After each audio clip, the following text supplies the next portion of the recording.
Alrighty, welcome back everyone. It is LaughNgamez here, and today we're back with another Starcraft 2 1 vs 1 replay cast. Today we've got ourselves a game between two great players here, a Terran versus Zerg here on the map Ruins of Endion. So without further ado, spawning down in the bottom right hand side of the map, it is the yellow Zerg playing for Samsung. It is Solar. And his opponent spawning on the opposite side of the map. It is the red Terran playing for Team Envious. It is Polt.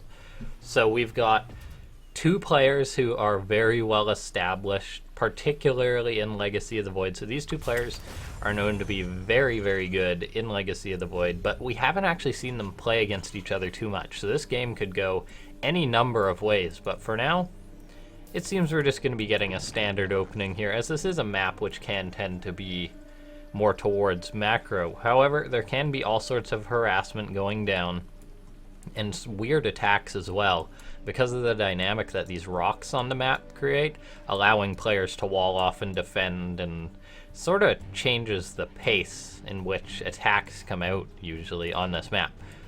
But for now, we just see Polt going for a standard Reaper expand, Solar going for a standard hatchery first into a gas to likely get a Zergling speed. So this is standard by the book here.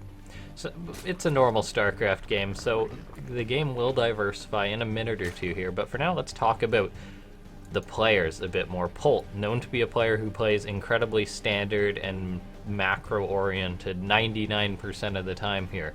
And he's just known to be so solid. However, he has had trouble versus Zerg lately. He lost versus a few players, which he arguably shouldn't have.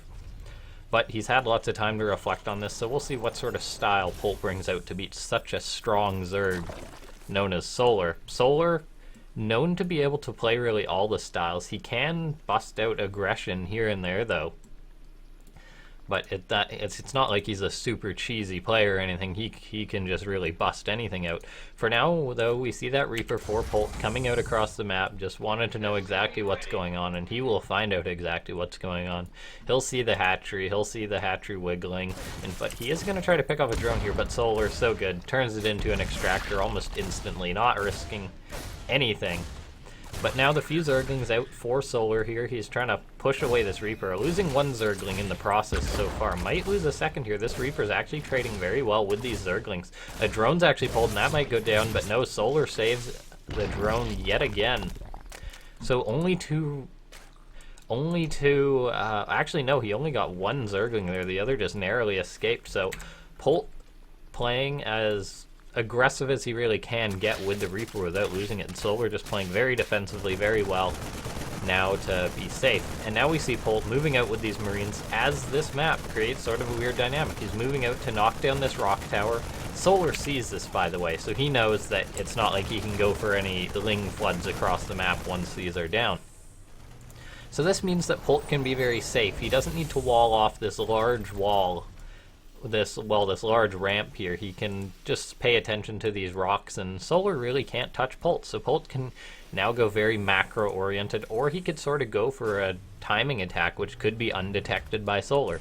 For now though, Polt seems to just be happy with this Reaper poking around these Zerglings looking for it, but it just narrowly goes by, and it seems that Polt's going to go into the main base to get a scout off. And this is actually important. He's going to see the lair going down, and this is likely going to be pointing towards 2-base Muty here coming out of Solar, as he already has the 3 gas. That Reaper does go down. And now we see the Spire come down for Solar. He's throwing up this extra gas. And Polt saw the lair, and a lair that early means, well, a lair and the gases that early means Spire. So Polt knows exactly what's coming his way. He's going to start getting out his stim pack likely, possibly start producing lots of Liberators here, there's really no need to panic for Polt right now. Polt is such a good player. He didn't see a Spire go down. He did not see the Spire. However, he knows the timings for everything. He knows when Mutalisk are going to be on the way. So he's just throwing up his engineering bays now, and he will throw up missile turrets right after, and they will finish likely the exact second which these Mutas come out. Polt actually flew in with that tank evac, though, trying to get some harassment done, but more importantly, he does get the confirmation on these Mutalisks. So he knows it's Mutas. He'll be getting up missile turrets in a second. Polt's not a player who's just going to die to Mutalisk coming across the map. starting his upgrade slowly. You should be starting missile turrets in a second or so here. However, Polt is getting up his third command center, Solar getting up his third hatchery. These players, even though Solar sort of went for a build, which you like to do damage with as a Zerg, he can go into macro from here on out. However, he is investing a lot into these mutas, so he's going to want to get something done. As his upgrades are going to be behind, his third base is going to be behind, as Polt built his third command center on location here because he knew he's perfectly safe with all these rocks here. He saw the 2-base muta. So Polt's going to be in a great economic position here, assuming he doesn't take too much damage from these mutalisks. And look at this, missile turret, no missile turret at natural here.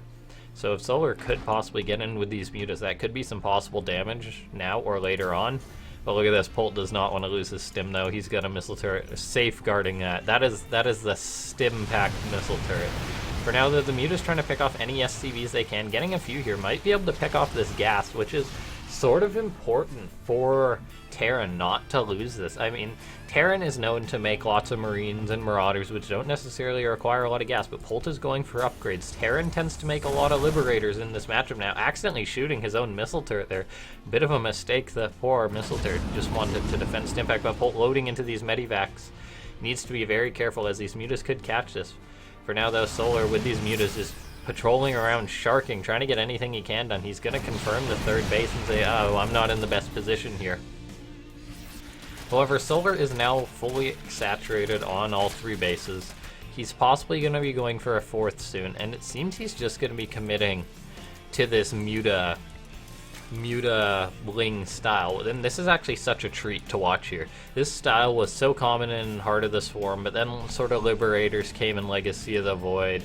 The economy changed, so Zerg really couldn't stick to this style. However, a Zerg can stick to it assuming Terran doesn't make lots of Liberators, and Polt is a player who's not necessarily known to mass these Liberators. These two players, very well established players, and they were very good in Heart of the Swarm as well, so I assume they're going to be both fine with just sticking with this style. Bio versus Mutaling Bane. That is, unless Solar decides to go for Ultralisk, which will force Polt to tech into something else.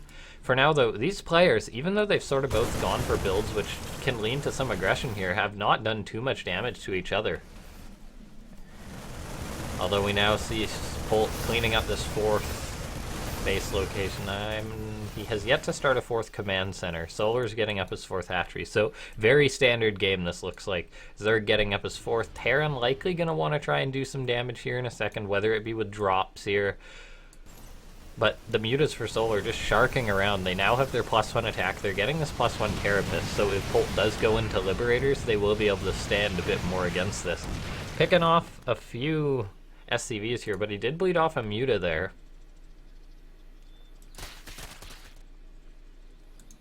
Meanwhile, Solar just teching Polt is not even trying to go for drops here, just playing it so passively. But now he's pushing across the middle of the map, and now Solar actually had enough mutas to kill off this missile turret up here. He's picked off 9 SCVs, and a few Marines have to push this back, but this is some damage that Solar's been getting done, and Solar's economy isn't necessarily in a bad spot as it was when he went for that muta opening. He's now getting damage done with these mutas. However, on this side of the map, Polt moving in, trying to get some damage done. And look at this, Polt focus firing down these Banelings so they don't get great connections there. He does lose a few units there, however. If those Banelings had connected, that drop would have been lights out, so Polt getting any damage he can done there. So 5 drones went down there, 9 SCVs went down for Polt in total here. So Solar has killed more workers, however, with Mutalisk, it's acceptable. They sort of poke and prod. Now, this is where it matters for Polt. I believe Solar has Baneling speed, so Solar has Baneling speed here, so Polt's trying to push across the map with so many Widow Mines and Bio, and Polt is a player who's known for great splits, for great army control, for just pushing across the map, and Polt has so many Widow Mines here.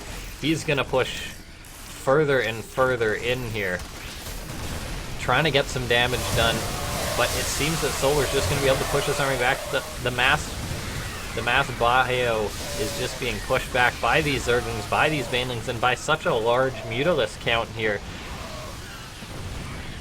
And now all these medivacs for Polt being cleaned up. The Muta's moving in, trying to deal with this bio here. They committed on top of these medivacs. He bled off a few, but all this bio for Polt has been cleaned up, and now Polt is in a bit of a tough situation here. He's been pushed back. He's got this bit of bio at home. The one tank will help hold off the Zerglings, but his his third command center is going to start to lose units here. The missile turrets here can scare off the Mutas, however. The Zerglings have already killed off a few SCVs here, forced the mining off, and now Polt is in a bit of a tough situation here. He's got his 3-3 on the way. This is a redeeming factor for Polt. Solar has yet to start a hive, so Polt will have a bit of a superior army after a while. However, Solar is now getting up a 5th base. He's just going to have so much stuff here. He's ahead in army supply. He's ahead in workers. Polt floating over his main base as he didn't build a 4th command center. Might have abandoned that a bit too soon, however. He wants to get this established. And now we see this is what Zerg does when they have a high count of Mutalist. Solar moving in with these Mutas, getting on top of Terran production. This is a Terran nightmare. And Polt has not been making Liberators which deal with Mutas so effectively. So he's just going to be able to be chipped apart by these Mutalists. Solar's having the time of his life. Just absolutely pulling Polt apart. He's trying to get some Zerglings into the new 4th base location for Polt, getting some into the 3rd base, killing off SCVs here and there. Polt down to 50 SCVs, and now Mutas coming in, picking off more and more SCVs here at this freshly floated over command center, and he's actually going to try to pick off this command center here. I don't think he'll be able to. Polt does manage to force him back, and Polt's actually going to want to repair this command center, otherwise the Mutas will come in and just snack this away. We now see Solar furthering his advantage. He's now starting to tech into Infestation Pit. That means he can either go for Infestors or tech further to Hive and get Ultralisk or Broodlords. Solar can really do whatever he wants, and look at this, Polt trying to do drops here. However, there are so many Mutalisks that they don't care. They can just clean up a full medivac of Marines without taking really any losses here. Polt is in such a hard position here. He does have Widowmines burrowed, so he could rely on some great Widowmine connections to get back into this game. A few Zerglings is running forward, but Solar is such a good player, trying to bait those shots. He doesn't successfully manage to do that. However, he did not just suicide in his Zerglings. Oh, but the Widowmines for Polt get such great connections here. 4 burrowed Widowmines were right there, and they killed. Oh, that was so many Mutas they killed. Look at this mine, 10 kills. That is where Solar's Mutalist count just went. He must have been getting close to 30 Mutalists there, but those 4 mines is the magic number for Terran. And now Polt's saying, okay, I killed off all your Mutalisk. I have a great army here. I'm gonna push in. Now's my time to shine. You're not on Hive Tech yet. He's seen no Ultralisk, so Polt's gonna try to push in and kill Solar here. It's really now or never for Polt. Well, not necessarily now or never, however, this is a great timing for Polt to try and kill off Solar here. Solar doesn't have such a high muta count anymore. So many Widowmines burrowed for Polt, and really a lot of those shots were sort of baited out prematurely. Great job by Solar there, baiting those out, not losing too much to the mines, forcing Polt to split against his own Widowmines, and now Solar's going to push in. Most of the mine shots have been baited. One Widowmine in the mix gets a decent connection, however, I'm not sure if it's going to be enough. Polt, though, splitting to such great effect here. He manages to pull everything back, and he's seemingly traded off with all the ground forces. However, this muta count for Solar has climbed back up. He's reaching a scary count of Mutalisk once again. So now the army of Polt has been pushed back, and Polt didn't really get what he wanted to do there. Solar's now happily on 5 bases. He's got a hive now. Solar's getting adrenal glands. His Zerglings are going to be even more effective. He's on his way to Ultralisk, and this is going to be a very tough situation for Polt. Yes, Polt is getting up this 5th command center on the gold base, so if he manages to hang on, he could take this to a macro game. However, he's not necessarily prepared. He's still just making Marines, Marauders, and Mines, and once these Ultralisk are out, Polt's going to be in such a tough situation to deal with this. He won't be able to take a straight up fight at all. And Solar's up high up in this Mutalisk count again because Solar's just been able to make more and more Mutalisk, whereas Polt has not made a single Liberator this game, which is a great counter to Mutalisk. Polt trying to play this old style, and it works. However, Solar is now going into these scary Ultralisk and scary Zerglings. Polt playing a very old style, and he's almost made it work. However, he's in a bit of a tough situation right now. The army supply is even, and Polt is down on workers, so in the end he will have a higher army supply once they're both maxed.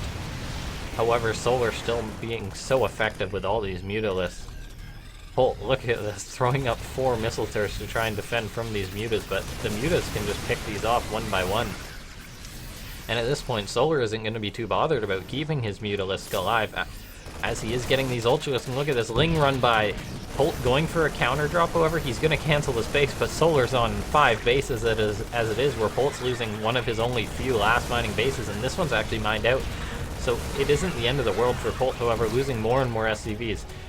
Once Polt does reach a max, however, he will have a very scary army supply, because he has so few workers, so he will have more supply to put into army. However, this will be a very tough situation for Polt to try and take an engagement. Solar is catching up in these upgrades here. He's getting out these Ultralisks, whereas Polt's just... How many Marines does Polt have? Polt has 71 Marines. That can kill 1 or 2 Ultralisks, maybe? I kid, of course. Polt will be able to take the best of fights possible. However, this is not really a good composition to try and do so. Polt's going to see these Ultralisks and he's going to say, oh, no, no. Polt can't take a direct engagement here. There's so many Banelings for Solar here. The upgrades are catching up for Solar here. This is almost an anti-timing for Polt. He really doesn't have a choice. He's going to try to push in. He's trying to get damage done here. However, these Ultralisks and Banelings just steamrolling everything. Polt forced to split, but it is not going to be enough as Solar manages to take the game. And Polt goes down. Solar, just so many bases. He managed once, really, that bit of early damage he did versus Polt, and shutting down those pushes was just so effective. And look at this, Solar lost a lot more resources, partially because of those massive Widow Mine hits. However, Polt, even though he was more effective just at the end, didn't have an army composition that could do what was needed of it. So, thank you guys for watching. This has been another StarCraft 2 1 vs 1 cast. If you enjoy the content, feel free to leave a like or maybe even subscribe, as I am putting out regular content here. I'm also welcome to feedback if you have any. Otherwise, see you guys next time.